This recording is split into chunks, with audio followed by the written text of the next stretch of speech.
그래서 이것은 사실 우리가 우리의 신앙이 어디에 중심을 두고 있느냐를 되돌아보게 되는 것이죠. 우리가 평강할 조건이 있어서, 평강할 이유가 있어서야 평강한다면 그 이유가 사라지고 나면 우리는 다시 불안해지고 다시 초조해지고 우리는 근심 걱정에 둘러싸일 수밖에 없는 것이죠. 그런데 우리의 평강의 이유가 어제와 오늘이 같으시고 오늘과 내일이 같으신 영존하신 하나님이 우리를 평강하게 하시기 때문에 우리는 어떤 조건적인 평강이 아니라, 우리는 어떤 이유가 있어서 평강한 것이 아니라 참된 그리스도인은 어떠한 상황 가운데서도 우리가 시시때때로 항상 평강한 줄 믿습니다. 그래서 오늘 우리가 이사야 9장을 다시 한번 되돌아보면서 우리를 평강하게 하시는 하나님, 어떠한 삶의 상황 가운데서도 우리가 어떠한 마음가짐을 갖고 또 주님 어떠한 은혜와 사랑 가운데 지금까지도 우리를 어떻게 주님의 은혜로 인도해 주셨습니까? 우리가 우리 자신을 되돌아볼 때 하나님의 평강이 저 여러분을 오늘 이 예배 시간 가운데 온전히 주장하게 되실 줄 믿습니다. 그래서 이 세상은 다 마음먹기라고 이야기하지만 우리의 마음은 성령께서 마음먹게 하시는 줄 믿습니다. 우리는 성령께서 우리의 마음을 주장하시잖아요. 우리가 예배할 때, 우리가 기도할 때 우리가 다 사람 마음먹기만이 아니고 하나님께서 우리의 마음 가운데 임재하시기 때문에 성령의 임재하심을 우리가 깊게 경험하게 되면 그때에서부터는 이제 우리 인간적인 마음을 다 내려놓고 하늘의 평강이, 하나님의 평강이 우리의 마음을 올바로 주장하시기 때문에 저 여러분이 이 시간 평강한 줄 믿습니다. 오늘 말씀의 시작을 우리 같이 보겠습니다. 우리 1절 화면 주시고 같이 읽겠습니다. 읽습니다. 전에 고통받던 자들에게는 흑암이 없으리로다. 옛적에는 여호와께서 스불론 땅과 납달리 땅이 멸시를 당하게 하셨더니 후에는 해변길과 요단 저쪽 이방의 갈릴리를 영화롭게 하셨느니라. 아멘. 이 이사야 9장의 첫 번째 절은 새롭게 시작하는 이사야 9장의 첫 구절임과 동시에 앞단락을 마무리하는, 그래서 사실상 8장의 마무리 역할도 함께 하고 있습니다. 왜냐하면 이 구절은 동시에 두 가지를 함께 이야기하기 때문에 그렇습니다. 오늘 본문을 축약하면 전에는 고통이 있었고 이제는 그러나 흑암이 더 이상 없다는 것을 이야기합니다. 이것은 부정적인 제시와 긍정적인 제시를 동시에 하는데요.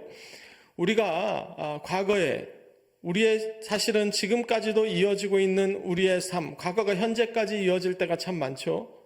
우리의 삶이, 과거의 삶이 얼마나 불행했었다는 사실을 우리는 그저 외면할 수만은 없습니다. 우리가 현실을 그저 도외시하고만 우리가 신앙생활 할 수는 없기 때문에 우리의 인간적인 삶이, 우리 세상 속의 이 속세의 삶이 얼마나 많은 고통이 있는가. 그래서 불교에서만 생직고라고 이야기하는 것이 아니고 우리의 인생이 헛되니 모든 것이 헛되고 이 해 아래 모든 것이 다 인간이 고통 가운데 거하며 이 고통을 이겨내는 것이 우리의 인생길의 모든 과정이다라는 것을 성경 곳곳에서 알려주고 있기 때문에 우리는 우리의 인생이 고통스럽다는 것을 그저 외면하지는 못합니다. 그렇지만 하나님께서 동시에 말씀하시는 것은 저를 따라해 주시죠. 흑암이 없으리로다. 아멘. 주님께서는 이 모든 암울함이 종식될 것을 선언하시는 줄 믿습니다. 그래서 하나님께서는 이제 이 모든 과거의 부정을 긍정으로 바꾸셔서 우리의 삶에 새로운 희망을 주시고자 하시는 것이죠. 그래서 오늘 이 본문은 분명한 두 개의 시제로 그렇게 구성이 됩니다. 먼저는 과거에 대한 것이고 그 다음은 미래에 대한 것이죠. 이것은 오늘 본문의 멸시라는 단어, 우리 중간에 보이시죠? 그리고 말미에 영화롭게라고 할 때 이 영광이라는 두 개의 이 단어의 분명한 대조로 하나님께서 우리의 삶을 완전한 역전을 이뤄내실 것이라는 것. 하나님은 역전의 명수이신 줄 믿습니다. 우리의 삶이 곧 역전되리라. 그 찬양처럼 어제 저도 그 찬양을 들으면서 혼자 또 몇 분 공유 드리면서 저도 은혜를 받았는데요. 우리의 삶이 역전될 때 여러분 두려우십니까? 우리의 삶에 문제가, 고민이 있으십니까? 역전의 하나님께서 수많은 사람들의 인생, 요셉을 감옥에서부터, 다니엘을 사자굴에서부터, 사도 바울을, 베드로를, 하나님의 일꾼들을, 모세를, 아브라함을 하나님께서 역전시키셔서 그 어려운 삶의 상황 가운데 구원해내시고 하나님의 놀라운 영광에 이르게 하신 것처럼 우리의 삶을 하나님께서 역전시키실 줄 믿습니다. 그래서 하나님 앞에서는 이 고통은 흑암으로 역전되고요, 멸시는 영화로 역전되는 것이죠.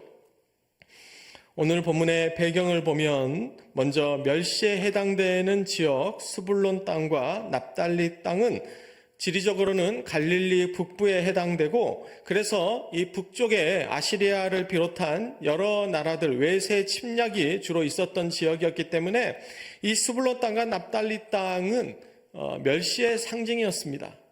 그런데 하나님께서 이제 해변길과 요단 저쪽 이방의 갈릴리를 바라보게 되시는데요, 사실 이곳은 해변길은 도르 항구 근처의 지중해를 이야기하고, 또 요단 저쪽의 이방의 갈릴리는 요단강 동쪽에 지금의 트랜스 요르단 지역을 의미할 수 있는데요, 이런 쪽은 당시에 가장 소외되고 가난하고 어려운 남부 또 동서부 지역, 외곽 지역을 지금 말씀하신다고 우리가 이해할 수 있습니다. 그래서 하나님께서 말씀하시는 것은 북쪽이 고통을 당할 때 그 남쪽의 가장 변방에서부터 하나님께서 새로운 역사를 일으키셔서 이 모든 것을 역전시키신다는 것, 마치 그것은 우리의 역사를 생각해 보면 그 북한의 침략으로 인해서 6.25 전쟁이 펼쳐질 때 가장 남쪽 우리 부산 지역으로부터 그 인천 상륙작전을 펼치면서 북쪽으로 점점 이렇게 침략을 이겨낸 역사가 있지 않습니까? 마치 그런 부분을 상상해 보시면 될 것 같은데요, 하나님께서는 궁지에 몰렸던 이스라엘 백성을 아름답게 지금 역전시키신다는 그 예언의 말씀과 같이 지금 우리의 인생 가운데 또 이 나라의 어려움 가운데서도 하나님의 놀라운 역사가 저 변방에서부터, 그래서 하나님께서는 가장 낮은 곳에 임하시는 줄 믿습니다. 이 갈릴리 지역이라는 부분이 그 지역의 가장 어떻게 보면 사람들이 기대하지 않았던 지역, 거기서부터 하나님께서 놀라운 역사를 나타내신 것이죠. 우리는 이것을 요한복음 1장 46절에서 발견할 수 있습니다. 우리 예수님은 이 갈릴리에서 오셨죠. 바로 그래서 우리는 주님을 나사렛 예수 그리스도라고 부릅니다. 그런데 나다나엘은 예수님께서 나사렛에서 오셨다고 하니까 무엇이라고 말합니까? 나사렛에서 무슨 선한 것이 날 수 있느냐? 그것은 사람들의 어쩌면 착각이었고 그들의 편견이었고 그들의 상식이었죠. 하나님께서는 이 모든 상식을 무너뜨리시는 줄 믿습니다. 하나님께서는 낮은 곳에 임하십니다. 우리의 눈에는 하찮아 보이고 별 기대할 것이 없어 보여서 나사렛에서 무슨 선한 것이 날 수 있느냐고 나다나엘은 되물었지만, 거기서 거룩하신 하나님의 아들께서 나사렛에서 나오신 줄 믿습니다. 그래서 이 시대의 새로운 소망은 바로 베들레헴 마구간에서 오셨고, 나사렛의 선지자로 오신 우리 예수 그리스도, 그분께서 십자가에서 우리의 모든 죄와 피를 다 속하셨기 때문에 우리의 죄가, 우리의 삶이, 이 모든 세계의 구원이 거기에서부터 완성된 줄 믿습니다. 그래서 우리는 낮은 곳을 바라봐야 합니다. 우리의 인생에, 우리가 또 이 세상에 사람들은 다 높은 곳만 바라고 뭔가 화려하고 멋지고 자신들이 뭔가 존경받을 만한, 뭔가 폼이 날 만한 그런 인생, 그런 장소, 그런 조건만을 따지지만, 우리 그리스도는 예수 그리스도를 닮아서 가장 낮은 곳으로, 가장 천한 곳으로 우리가 그렇게 나아가야 할 줄 믿습니다. 우리 주님께서는 어디까지 낮아지셨느냐? 바로 그분께서는 십자가까지 낮아지셨습니다. 우리가 그것을 묵상하고 있는 사순절 기간을 보내고 있죠. 주님께서는 왜 십자가에 달리셨습니까? 왜 십자가가 가장 낮은 곳입니까? 신명기 21장 23절을 보면 바로 나무에 달린 자는 하나님께 저주를 받았음이라. 아멘. 그래서 나무에 달리는 예수 그리스도를 우리가 바라볼 때 갈라디아서 3장 13절입니다. 그리스도께서 우리를 위하여 저주를 받은 바 되사 율법의 저주에서 우리를 속량하셨으니 기록된 바 나무에 달린 자마다 저주 아래 있는 자라 하였음이라. 아멘. 우리 그리스도께서 저와 여러분을 위해서 저주를 받으셨습니다. 그분은 저주를 받으실 아무 이유가 없으셨는데 저와 여러분에게 받은 저주를 풀기 위해서 그분께서 대속제물이 되셔서 우리 대신에 저주를 받아주신 것이죠. 여러분 그것을 믿으십니까? 여러분 나 혼자만 믿으시겠습니까? 우리가 함께 믿어야죠. 우리 가족에게, 우리 이웃에게, 이 지역사회에, 우리 민족에게 바로 예수 그리스도께서 유일한 구원자 되시고 바로 그분께서 나의 죄를 위하여, 우리의 그 흉악한 더러운 죄를 위하여, 우리가 사람들이 모르니까 우리가 깨끗한 척 의로운 척 살죠. 우리 마음 가운데 있는 그 더러움과 음란함과 거짓과 우리의 교만과 우리의 완악함을 어떻게 다 우리가 속할 수 있습니까? 그걸 어떻게 다 해결할 수 있습니까? 우리는 우리의 죄의 문제를 우리는 해결할 수 없기 때문에 우리 예수 그리스도께서 우리의 모든 저주를 대신 담당해 주신 줄 믿습니다. 그래서 우리의 인생은 예수 그리스도를 통하여 흑암에서 우리가 이제는 영광으로 빛으로 나오게 된 것이죠. 그 빛을 이제 2절에서 이야기합니다. 우리 2절 말씀 같이 읽겠습니다.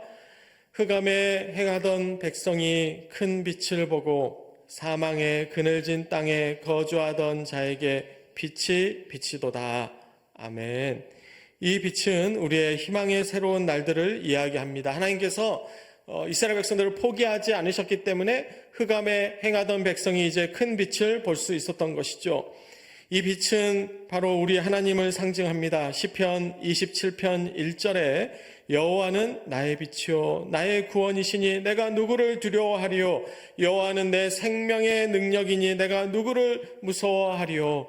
아멘. 여러분 그분이 우리의 빛이 되어 주십니다. 두려워하지 말고 그 빛 가운데 나아가십시오.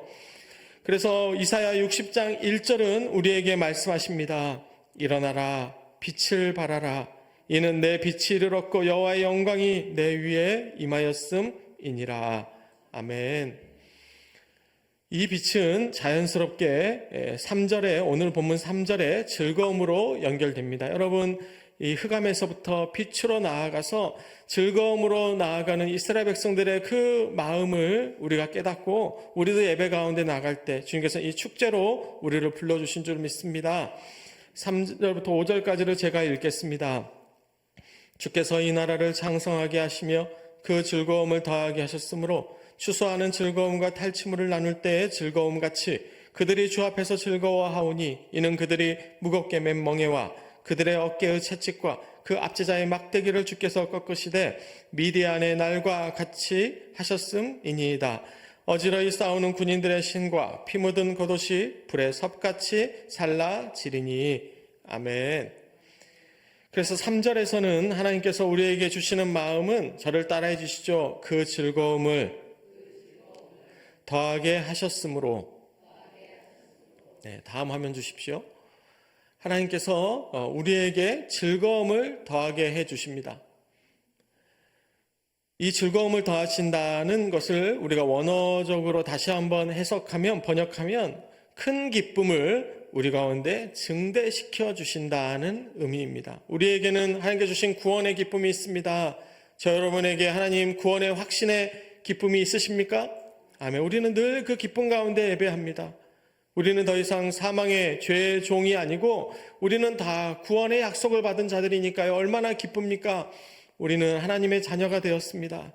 그런데 하나님께서 우리가 하나님 그 빛 가운데로 나아갈수록 그 즐거움을 계속 더 증대시켜 주신다고 하는 것이죠. 그래서 여러분 그 즐거움이 더 커지고 있습니까? 어제보다 오늘 더 즐거우십니까? 오늘보다 내일 더 즐거우기를 원하십니까? 그럼 더 하나님의 빛 가운데로 나아가십시오. 그 거룩한 기쁨은 세상의 그 어떤 기쁨과도 비교될 수 없습니다. 세상의 기쁨은, 세상의 쾌락은 잠깐 기쁘다 말고 그것은 기쁜 것처럼 보이지만 사실 소금물을 마시는 것처럼, 탄산수를 마시는 것처럼 잠시만 우리에게 기쁨을 주지 오히려 우리를 더 우울하게 만들고 더 절망하게 만들 때가 많습니다. 그런데 하나님의 기쁨을 우리가 얻게 되면 이 예배 가운데 기쁨을 누리십시오. 말씀 가운데 있는 놀라운 기쁨을 발견하십시오. 여러분 하나님을 찬양할 때 주시는 기쁨, 하나님 앞에 여러분 진정으로 무릎 꿇고 우리 자신을 내려놓고 기도하며 나아가면 그 기도 가운데 하나님께 주시는 우리의 기쁨과 그 눈물과 감사는 세상의 그 어떤 것과 비교할 수 있을까요? 그 맛을 보고 아는 사람만 느낄 수 있죠. 그걸 어떻게 설명할 수 있겠습니까? 그리고 4절에서는 하나님께서 멍에와 채찍, 막대기에 대해서 이야기하시는데요. 이 단어들은 노예 제도나 포로 생활과 관련되어 있는 단어들입니다. 어떤 사람을 압제할 때 사용되는 그런 도구들이죠. 그래서 우리가 이 세상에, 사실 우리는 이 세상의 노예인 것처럼, 우리는 돈의 노예인 것처럼, 권력의 명예 또는 우리가 따르고자 하는 어떤 사람들의 압제를 받으면서 우리는 이 세상을 살아가기가 참 쉽습니다. 누군가는 우리는 다 지배하려고 하고 또 지배받으면서 살아가기 마련이죠. 그렇지만 하나님께서는 이 모든 것을 다 꺾어주시는 줄 믿습니다. 그래서 우리는 하나님께만 순종해야 합니다. 우리는 하나님께 복종합니다. 우리는 하나님의 말씀에 더 하나님의 뜻과 계획에 하나님의 소명에 우리가 뒤따르게 되면 이 세상의 여러 이 압제 가운데 하나님께서 그 막대기를 주께서 꺾으시되 미디안의 날과 같이 하셨음이니이다. 아멘. 주님께서 모든 그 주님의 대적자들을 다 꺾어버리신 것처럼 주님께서 아무리 미디안과 같이 강한 적이라 할지라도 우리 만군의 여호와 하나님 앞에서는 그들은 메뚜기도 되지 못하는 줄 믿습니다. 그리고 이제 5절을 보면 군인들의 부츠와 또 그 군복이 나오는데요. 이 모든 것을 불태운다는 것은 하나님 앞에 불태워 올려지는 번제와 같이 하나님께 바쳐지는 의미가 있습니다.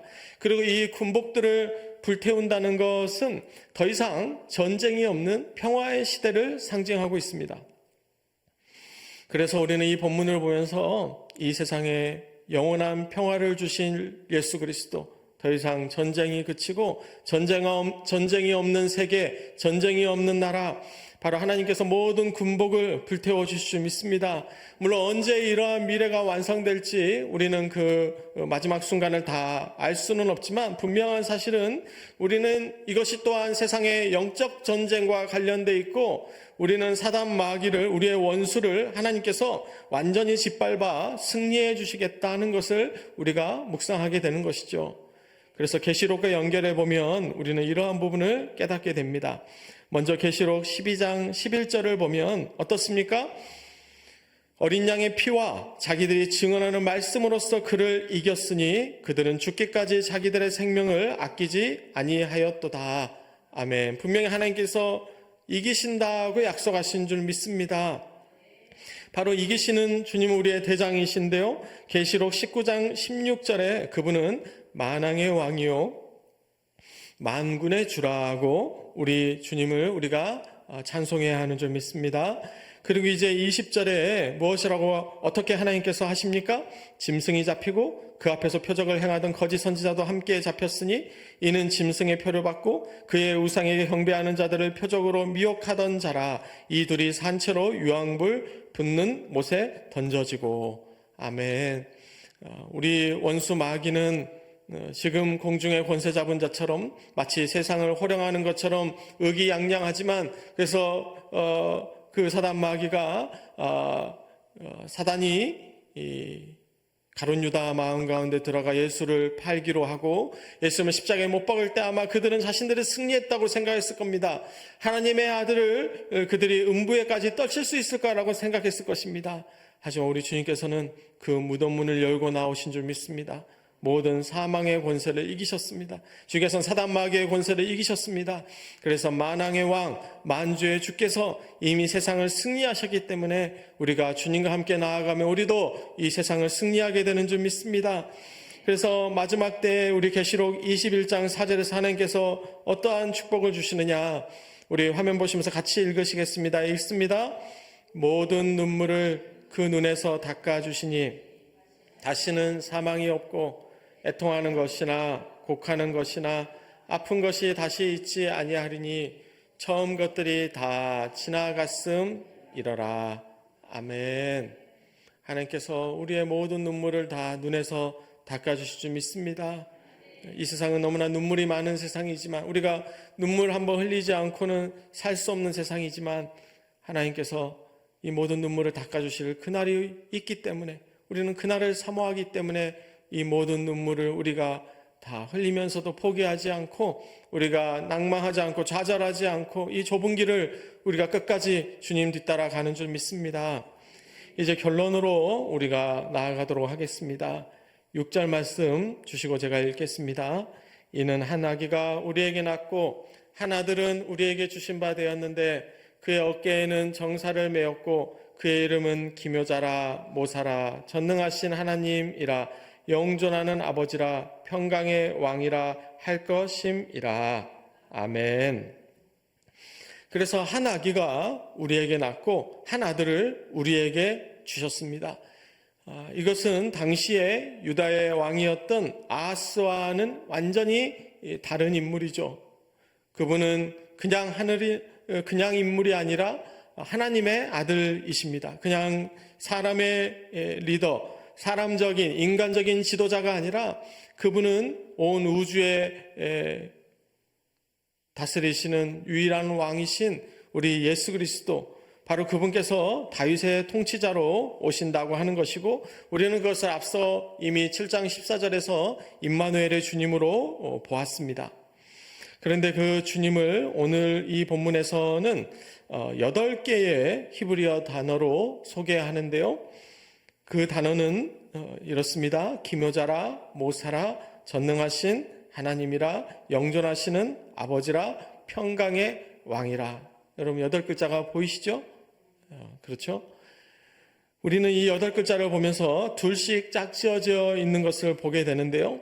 처음 보는 단어는 기묘자라, 모사라입니다. 그런데 다른 뒤에 3개의 단어는 2개의 단어씩, 이 하나의 수식어와 그 수식의 대상이 잘 배열이 되어 있는데, 우리 첫 부분은 좀 번역이 약간은 잘못된 것 같습니다. 이 번역은 우리 원래 그 히브리어인 펠레 요에츠 또는 영어식 표현이 원더풀 카운셀러라고 하는 그 표현처럼 앞에 거를 우리가 수식어로 좀 바꿔서요, 기묘하신 조언자다, 모사다, 이렇게 우리가 번역하는 게 맞는 것이죠. 먼저 해당되는 그 기묘하다에 해당되는 이 펠레라고 하는 히브리어는 놀랍다, 특별하다, 기적적이다라는 의미를 갖고 있습니다. 그래서 그것을 영어로서는 wonderful이라고 그렇게 번역하고 있고요.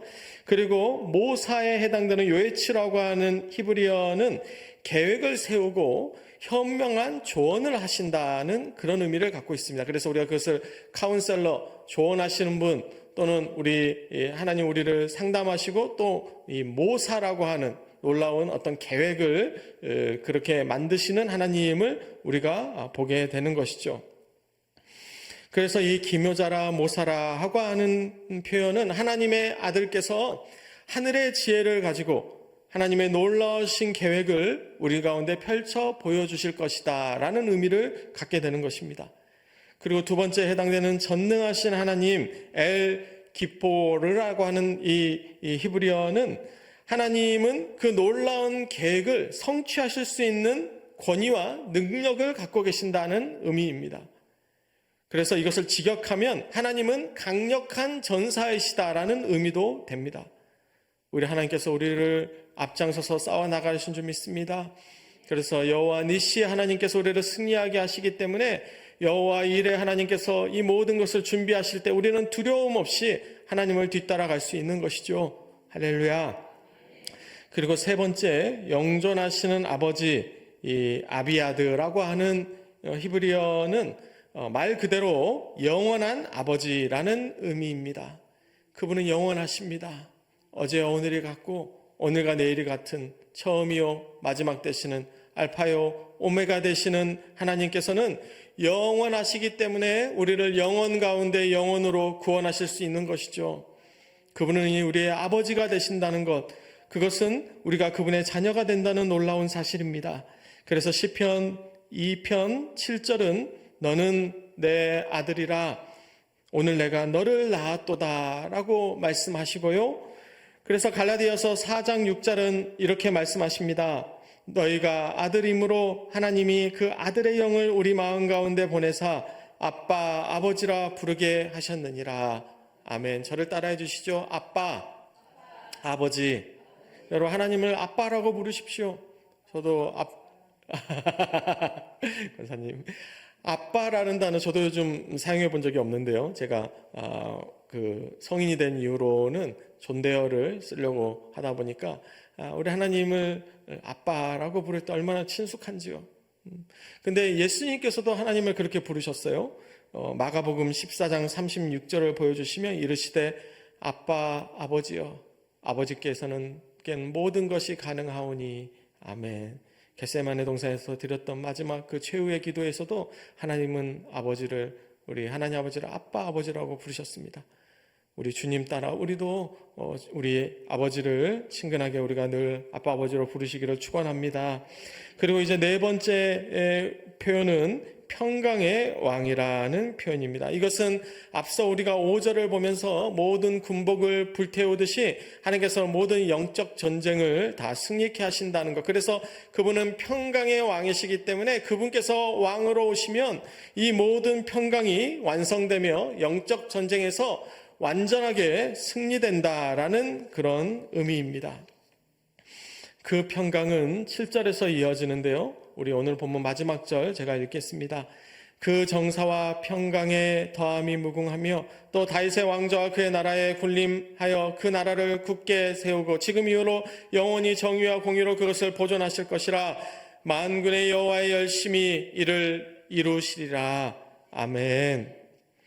그래서 평강의 왕께서 오시기 때문에 정사와 평강의 더함이 무궁하게 되는 줄 믿습니다. 그런데 이 모든 약속, 영원히 정의와 공의로 그것을 보존하시겠다는 그 모든 약속, 오늘 말씀을 정리하면서 여러분 계신까지 많은 은혜를 받으셨을 것인데요. 우리가 많은 깨달음을 얻었습니다. 그럼 우리는 이제 확신을 가지고 이 말씀을 우리가 붙잡고 나아가야죠. 오늘 본문이 우리에게 그 확신을 주시는데요. 우리는 이 모든 하나님의 말씀, 그 약속이 성취된다는 것을 어떻게 신뢰할 수 있습니까? 제가 간단하게 말씀드리겠습니다. 전능하신 하나님 자신이 그것을 행하실 것입니다. 어떻게요? 하나님 여호와, 만군의 여호와의 열심으로요.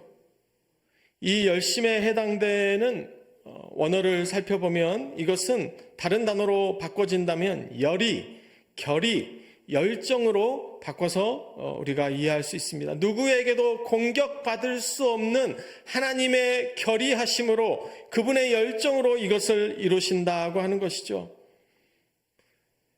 우리가 사순절을 보내고 있고 이제 우리가 부활절을 우리가 보름 더 앞두고 있는데요. 우리가 이 모든 십자가의 인류 구원의 놀라운 사역은 바로 하나님의 놀라운 이 노력의 집중, 하나님의 열정으로 이뤄내신 줄 믿습니다. 그분께서 십자가에서 모든 물과 피를 흘리시기까지 여호와의 열심이 얼마나 대단하십니까? 그분의 만군의 여호와의 열심이 저와 여러분을 구원하시기 위해서, 또한 여러분의 삶 가운데 평강이 더 무궁하게 임하시기 위해서 지금까지도 그랬지만 앞으로 더 하나님께서 그것을 이루시리라는 이 약속처럼 저 여러분의 삶 가운데 이루어질 줄 믿습니다. 다시 한번 저를 따라해 주시죠. 만군의 여호와의 열심히 이를 이루시리라. 할렐루야. 아멘. 만군의 여호와 야훼 체바우트, 만군의 여호와께서, 군대의 하나님께서 그분의 열심으로 우리의 삶 가운데 모든 문제를 속히 푸시며 이 나라와 민족과 세계의 모든 전쟁과 다툼과 미움과 죄와 고통을 하나님께서 여호와의 열심으로 다 해결해 주시고 우리의 삶을 주님의 은혜와 사랑 가운데 이끌어 주실 줄 믿습니다. 그 믿음을 우리 고백하면서 여호와의 열심, 하나님의 열심 찬양하겠습니다.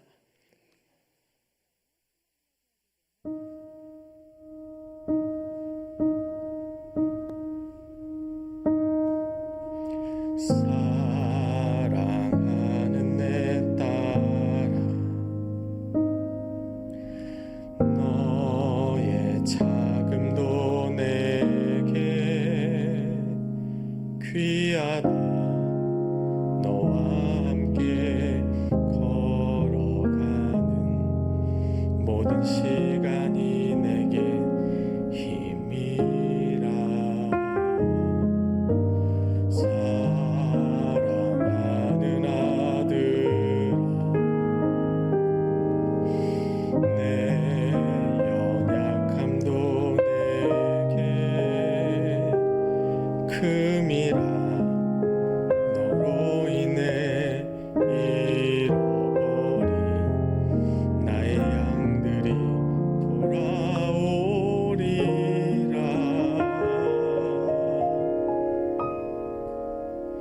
조금 느린 듯해도 기다려 주겠니? 조금 더딘 듯해도 믿어줄 수 있니? 네가 가는 그 길 절대 헛되지 않으니 나와 함께 가자. 앞이 보이지 않아도 나아가 주겠니? 이해되지 않아도 살아내 주겠니? 너의 눈물의 기도 잊지 않고 있으니 나의 열심으로 이루리라.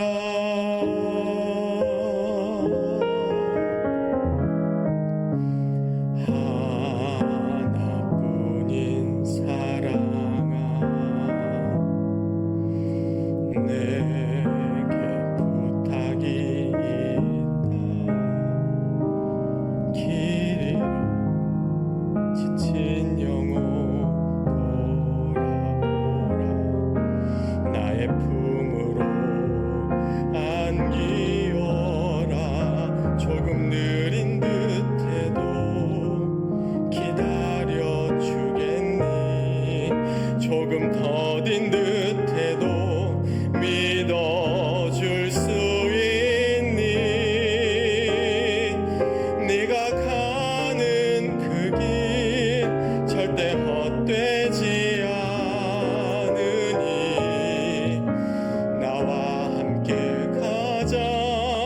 앞이 보이지 않아도 나아가 주겠니? 이해되지 않아도 살아내 주겠니? 너의 눈물의 기도 잊지 않고 있으니 나의 열심으로 이루리라. 내게 그 땅을 부탁한다.